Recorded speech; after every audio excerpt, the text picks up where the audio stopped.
Don't you remember the excellent saying of Lord Bacon on this head? That a little philosophy makes a man an atheist, a great deal converts him to religion.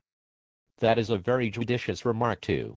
But what I have in my eye is another passage, where, having mentioned David's fool, who said in his heart there is no God, this great philosopher observes, that the atheists nowadays have a double share of folly, for they are not contented to say in their hearts there is no God, but they also utter that impiety with their lips, and are thereby guilty of multiplied indiscretion and imprudence.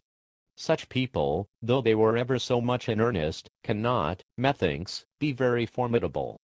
But though you should rank me in this class of fools, I cannot forbear communicating a remark that occurs to me, from the history of the religious and irreligious skepticism with which you have entertained us.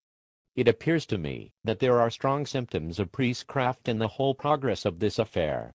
During ignorant ages, such as those which followed the dissolution of the ancient schools, the priests perceived that atheism, deism, or heresy of any kind, could only proceed from the presumptuous questioning of received opinions, and from a belief that human reason was equal to everything.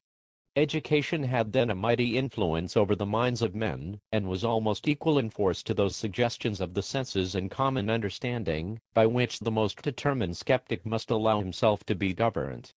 But at present, when the influence of education is much diminished, and men, from a more open commerce of the world, have learned to compare the popular principles of different nations and ages, our sagacious divines have changed their whole system of philosophy, and talked the language of Stoics, Platonists, and Peripatetics, not that of Pyrrhonians and academics.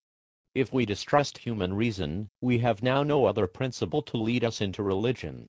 Thus, skeptics in one age, dogmatists in another, whichever system best suits the purpose of these reverend gentlemen, in giving them an ascendant over mankind, they are sure to make it their favorite principle, and established tenet. It is very natural for men to embrace those principles, by which they find they can best defend their doctrines, nor need we have any recourse to priestcraft, to account for so reasonable an expedient.